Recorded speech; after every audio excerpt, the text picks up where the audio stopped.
good thing. Another night ruined, I don't even know when we became this way. Now you're acting so different than back when we had it easy. Now you don't believe me when I say. Entry एक तो hall नहीं है ना इसका, देखो hall तो बिल्कुल नहीं है, हॉल तो है ही नहीं। ये किचन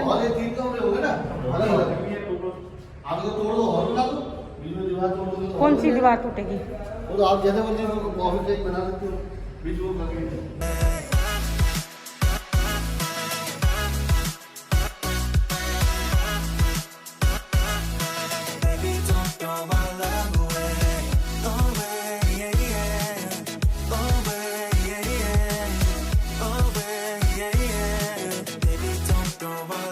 आप कोई प्रॉपर्टी लेना चाहते हैं या कोई प्रॉपर्टी सर्च कर रहे हैं तो इस वीडियो को आप एंड तक देखना, क्योंकि इस वीडियो से आपको काफ़ी चीज़ें सीखने को मिलेगी जो कि प्रॉपर्टी लेने से पहले आपके काम आएगी। So guys, welcome back to the channel. मेरा नाम दीप्ति है और आज की वीडियो होगी एक फ़्लैट के बारे में जो मैंने रिसेंटली परचेज़ किया है और उसे परचेज़ करने के बाद मुझे काफ़ी सारा एक्सपीरियंस मिला है। बात करते हैं वन बाय वन और कोशिश करूँगी मेरी वीडियो जो है बहुत ज़्यादा लंबे ना हो। तो मेरा ऑफिस जो था वो पीतमपुरा में था और मेरे घर से मेरे ऑफिस का डिस्टेंस जो है 7 किलोमीटर था। इसी तरह मेरे हस्बैंड का जो ऑफिस था करीब 10 किलोमीटर के डिस्टेंस पर था। तो 5:30 अराउंड में मेरे बच्चों को पिक कर लेती थी डे केयर से। तो हुआ क्या, मेरे हस्बैंड का जो ऑफिस है वो शिफ्ट हो गया गुड़गांव में। तो मैंने सोचा कि अब मेरे लिए अकेले मैनेज करना थोड़ा मुश्किल है, क्योंकि कैसा होता है कभी कभी हम ऑफिस से निकलते टाइम लेट हो जाते हैं या रोड पे हमें ट्रैफिक मिलता है या हम कहीं फंस जाते हैं, तो सारी रिस्पॉन्सिबिलिटी मेरे ऊपर है, कहीं मेरी वजह से जो है बच्चे लेट ना हो जाए। फाइनली मैंने डिसीजन लिया कि मैं वो वाला ऑफिस सेल कर दूँगी। और जब मैंने वो सेल किया था और खाली किया था तो उसके ऊपर भी एक वीडियो बनाई थी, अगर आप चाहें तो मेरे दूसरे चैनल पर देख सकते हैं और मैं उसका जो लिंक है यहाँ डिस्क्रिप्शन में डाल दूँगी, आप यहाँ से क्लिक करके भी देख सकते हैं। मैंने डिसीज़न लिया कि वो वाला ऑफिस मैं सेल कर दूँगी, पर डिसीज़न लेना मेरे हाथ में था पर उसे सेल करना मेरे हाथ में नहीं था। पर सेल करने के लिए मैंने काफ़ी सारे एफर्ट्स किए। काफ़ी कम टाइम में मैंने बहुत सारे ब्रोकर्स को बोला और ब्रोकर्स को एक मोटा अमाउंट ऑफर किया कि अगर आप वो प्रॉपर्टी सेल करा देते हो तो मैं आपको इतना अमाउंट दूंगी। फाइनली प्रॉपर्टी की पेमेंट करीब करीब 4 महीने बाद हुई और फिर मैंने सोचा क्यों ना मैं मेरे लिए भी ऑफिस देख लूँ। तो अगेन मेरा एक्चुअली टारगेट ये था कि जो घर के नियर बाय देखना है और इस रोड पर ही देखना है। तो उस रोड पर एक्चुअली काफ़ी सारे ब्रोकर्स को बोलने के बाद मुझे जो है सिर्फ और सिर्फ 3 ऑप्शंस नज़र आए, जिसमें से 2 काफ़ी छोटे फ्लैट थे, उनमें मेरा काम नहीं चलने वाला था। और अगर मैं ले भी लेती, काम चला भी लेती, बट कभी भी ग्रो नहीं कर सकती थी क्योंकि मैं वहाँ पे बहुत सारा स्टाफ नहीं रख सकती थी। तीनों ऑप्शंस में से मुझे ये वाला फ्लैट पसंद आया। बट फिर हमने ऑफिस परचेज़ किया। सबसे बड़ी मेजर प्रॉब्लम थी सीलन की।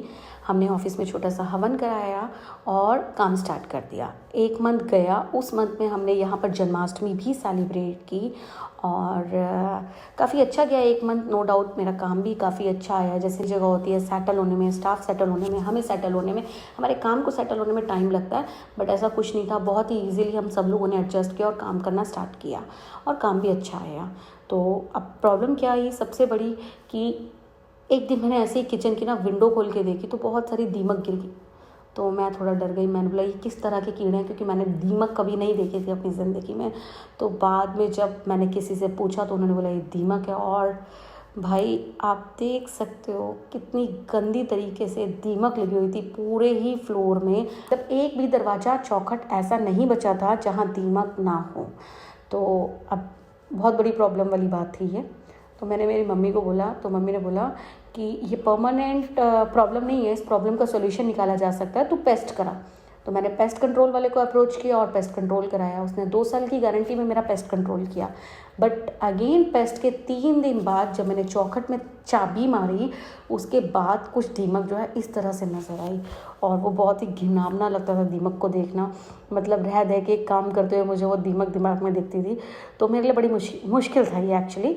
फिर दूसरी मेजर प्रॉब्लम क्या थी कि इस फ्लोर में सीलन इतनी ज़्यादा थी कि मुझे नीचे वालों ने टोकना स्टार्ट कर दिया था कहीं पाइप ब्रेकेज है या कोई पाइप ब्लॉक है। तो मुझे सीलन का रीज़न समझ आता है, बट ऐसा कुछ नहीं था। और सबसे कमाल की बात यह है कि अगर 1 दीवार में होती, 2 दीवार में होती, 3 दीवार में होती तो मुझे समझ आता। अगर फ्लोर के अंदर 10 दीवारें हैं तो 10 की 10 पूरी सीलन से भरी हुई खड़ी थी। और सबसे बड़ी बात यह है कि जैसे ये हमारा फर्श का लेवल है तो सीलन ऐसे आती थी, ऐसे। तो मुझे समझ नहीं आया। फिर तीसरी प्रॉब्लम ये हुई फ्लैट लेते के साथ ही कि पूरे फ्लोर में पानी नहीं आ रहा था। देन प्लम्बर को बुलाया, पानी चेक कराया और उसके बाद 1000 रुपीज़ करके कई बार पानी वाले को दिए और पानी आ जाता था, चला जाता था, क्योंकि कहीं ना कहीं से पाइप बार बार हवा ले जाते थे। तो उसके बाद मैंने डीलर को कांटेक्ट किया कि भैया यहाँ पर जो है सीलन बहुत ज़्यादा आ रही है। 3 बार 4 बार डीलर आया, उसने 2-4 टेम्परेरी जुगाड़ मुझे बोले, ये टैप बंद कर दो, वो टैप बंद कर दो, यहाँ से बंद कर दो। पहले ये फ्लोर में 10 साल कोई रह के गया, ऐसी कोई प्रॉब्लम नहीं थी, ये वो फैलाना ढिकलाना। बट मेरी रातों की नींद उड़नी शुरू हो गई थी, क्योंकि मैंने मेरे बजट से ऊपर जाके ये फ्लोर ख़रीदा था और मैंने ऐसा कुछ भी प्लान नहीं किया था कि मैं शिफ्ट होते के साथ ही काम कराऊंगी। मैंने ऐसा सोचा था कि हम 2-3 साल लग के काम करेंगे और उसके बाद मैं इस पूरे फ्लोर को रेनोवेट कराऊंगी अपने तरीके से। पर यहाँ तो मुसीबत मेरे सर पे बहुत ज़्यादा आ गई थी, क्योंकि सबसे बड़ी बात यह है कि डीलर ने स्टार्टिंग से झूठ बोले। मैंने 2-3 ठेकेदार को बुलाया और पूछा कि अगर मैं किचन के बीच की वॉल निकालती हूँ तो मतलब कितना पैसा लगेगा। तो वही बात है कि मुसीबत में सबके मुंह खुले हुए होते हैं, कोई 5 लाख कोई 10 लाख बोलता। मेरा दिमाग और ज़्यादा ख़राब हो जाता, क्योंकि अभी यहाँ वहाँ से अरेंज करके जुगाड़ करके तो मैंने फ्लोर परचेज़ किया था। फाइनली मैंने सोचा कि मैं इस पूरे फ्लोर को रेनोवेट कराऊंगी और अपने तरीके से कराऊंगी। तो सबसे पहले मेरा टारगेट ये था कि ये चेक करना कि सीलन आ कहाँ से रही है। तो जब हमने फर्श तोड़ना स्टार्ट किया, पूरी मार्बल फ्लोरिंग हो रखी थी, जब हमने फर्श तोड़ना स्टार्ट किया, सारे पाइप निकाले, तो वो पूरे के पूरे पाइप जो है ज़मीन के अंदर गल चुके थे और जगह जगह से टूट चुके थे। अगर मैं इसका इलाज कराना भी चाहती टेम्परेरी तो पॉसिबल ही नहीं था, क्योंकि पाइप हर जगह से गल चुके थे। तो मैंने क्या किया, पूरी पानी की फिटिंग चेंज कराई। उसके बाद मेरा बाथरूम का काम बढ़ गया, फिर बाथरूम में टाइल्स का काम बढ़ गया, सारा सैनिटरी का काम बढ़ गया। देन मेरा पूरा फ्लोर टूट चुका था और उसके बाद जगह जगह से वॉल जो है बहुत बुरी तरह ख़राब हो चुकी थी। तो ऑलमोस्ट जो है मेरे पूरे फ्लोर का काम मैंने दोबारा कराया है। तो मेन बात यह है कि मैं आप लोगों को ये कहना चाहूँगी कि जब भी आप कोई प्रॉपर्टी सर्च करते हैं तो आपको बहुत ध्यान रखना है कुछ बातों का। जैसे कि कुछ लोग बोलते हैं कि पेपर्स ओरिजिनल मिलेंगे, ये पेपर मिलेगा, वो पेपर मिलेगा, पेपर्स कंप्लीट हैं। ज़्यादातर ये बातें आपको कौन बोलेगा, ब्रोकर बोलेगा या जिससे आप परचेज़ करना चाह रहे हो वो बोलेगा। पर आपको किसी के ऊपर ट्रस्ट नहीं करना है, आपको अपने पेपर जो है लीगल एडवाइज़र से चेक कराने हैं। और लीगल एडवाइज़र से चेक कराने की बहुत ज़्यादा फीस नहीं है, मात्र वो 1100 रुपये मांगते हैं। और जब आप कोई प्रॉपर्टी खरीद रहे हैं लाखों रुपए की, तो मुझे नहीं लगता कि 1100 रुपये बहुत बड़ा अमाउंट है।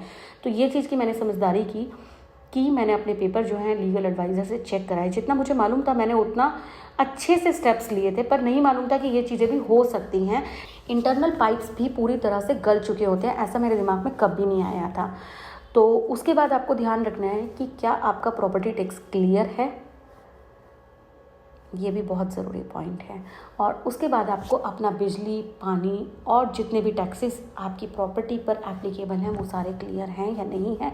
क्या प्रॉपर्टी पे कोई बकाया तो नहीं चल रहा है, कोई लोन तो नहीं चल रहा है। तो अब बात आती है कि जब हम प्रॉपर्टी परचेज़ करते हैं तो हम पहले एक टोकन अमाउंट देते हैं जो कि रिटर्न में होता है। उसके बाद हम बयाना देते हैं जो कि नॉन रिफंडेबल अमाउंट होता है, वो भी रिटर्न में होता है। और उसके बाद हम फाइनल पेमेंट करते हैं और फाइनल पेमेंट को भी हम 2 पार्ट्स में करते हैं, एक कैश और एक बैंक में। तो आप जो भी कैश दे रहे हैं उस चीज़ की भी डिटेल्स रिटर्न में लीजिए, ताकि कल को आपको कोई प्रॉब्लम ना हो, कोई बंदा मुकर ना चाहे कि मैंने रिसीव ही नहीं किया है कैश। क्योंकि मोस्ट ऑफ द टाइम्स क्या होता है, आप ब्रोकर्स पर ट्रस्ट नहीं कर सकते। मैं ये नहीं कह रही हूँ, अगर आप खुद एक ब्रोकर हैं जो मेरी वीडियो देख रहे हैं, मैं ये नहीं कह रही हूँ कि ऑल ब्रोकर्स जो हैं वो सेम कैटेगरी में आते हैं। पर बहुत सारे लोग जो हैं थोड़े से पैसों के लिए, सिर्फ अपनी ब्रोकेज के लिए धोखाधड़ियाँ करते हैं, जो कि नहीं करना चाहिए। क्योंकि कोई भी इंसान जो प्रॉपर्टी खरीद रहा है वो बहुत ही मुश्किलों से खरीद रहा है, क्योंकि कहीं भी प्रॉपर्टी लेना आज की डेट में बहुत ही आसान नहीं है, बहुत ही मुश्किल का काम है। तो आप थोड़े से पैसों के लिए किसी के साथ धोखाधड़ी मत कीजिए। और तो फाइनली मैंने कैसे भी करके ये फ्लोर जो है रिपेयर कराया। रिपेयर कराने के बाद जो है ऑलमोस्ट अब मैं बैठ चुकी हूँ यहाँ पर। सो फिलहाल मैं आपको थोड़ा सा मेरा कैबिन दिखा देती हूँ। तो इस तरह के यूपीवीसी वाले डोर्स मैंने लगवाए हैं और वो बाहर मेन डोर है, बिल्कुल वो वाला डोर मैंने चेंज नहीं कराया है। मैंने 2 कैबिन्स के 2 डोर इस तरह से चेंज करा लिए हैं। और उसके बाद ये सामने मेरा मंदिर है। देन मैंने अपनी विंडो इस तरह की लगवाई है जो कि नॉइज़ प्रूफ होती है और यूपीवीसी की विंडो है ये। और ये विंडो काफ़ी ऊंची थी, लाइक 4 रद्दे और ऊपर थे, तो उन रद्दों को मैंने कम कराया। देन मैंने मेरी एसी की फिटिंग वहाँ कराई और यहाँ पर मेरे कैमरे इंस्टॉल कराए, 2 ट्यूब्स लगवाई। और अभी इस तरह की टाइल्स मैंने फ्लोर पर लगवाई हैं जो शायद 2x6 की टाइल होती हैं। और आजकल यही चल रही हैं। तो बहुत भाग भाग के मैंने फ्लोर रेनोवेट कराया है और करीब करीब मुझे इस फ्लोर को रेनोवेट कराने में ऑलमोस्ट 40 दिन का टाइम लगा है। और सबसे बड़ी बात यह है कि जब ये फ्लोर बना था उसी टाइम ही काफ़ी सारे पाइप जो हैं ब्रेक हो चुके थे। तो जो भी प्लम्बर था उसने बहुत ही गलत तरीके से पानी की फिटिंग की थी और साथ में जो ब्रेक हुए पाइप थे उनके ऊपर टेप लगा दी थी।